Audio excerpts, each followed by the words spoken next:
Gerbong Maut menjadi saksi bisu meninggalnya 46 pejuang di tanah air secara tragis.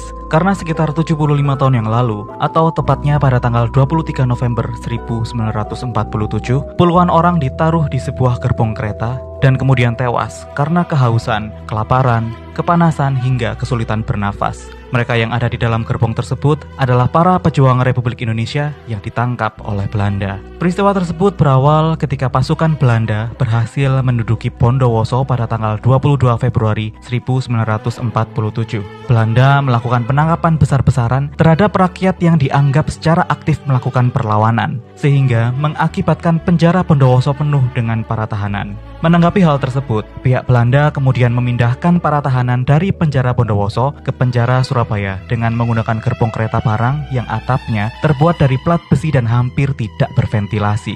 Mayoritas para tahanan ini terdiri dari para pejuang dan rakyat sipil. Setelah mendapat perintah langsung dari Komandan J. van den Durpe, para tahanan tersebut digiring menuju stasiun kereta api Bondowoso, lalu dimasukkan ke dalam 3 gerbong yang berbeda. Para tawanan kala itu juga tidak tahu akan dipindah kemana. Gerbong yang digunakan juga bukan gerbong penumpang, melainkan gerbong barang yang terbuat dari baja yang tertutup rapat dan hampir tanpa ventilasi udara. Lalu menjelang siang, ketika matahari sudah mendekati titik tertinggi, penderitaan para tawanan kini mulai terasa. Beberapa tawanan sudah tidak merasakan udara segar lagi untuk bernafas. Situasi juga semakin menyiksa ketika mereka terpaksa harus menghirup karbon dioksida dari nafas para tawanan yang lain untuk bertahan hidup.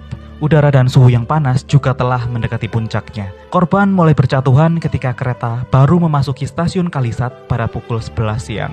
6 tawanan tewas terlebih dahulu. Ketika para tawanan menggedor-gedor gerbong untuk meminta tolong, serdadu Belanda yang mengawal hanya sempat bilang, "Air dan angin tidak ada, yang ada hanya peluru." Panas, pengap, dan haus menerjang para tawanan. Hanya air kencing saja yang paling mungkin bisa digunakan untuk menawarkan dahaga di kerongkongan mereka.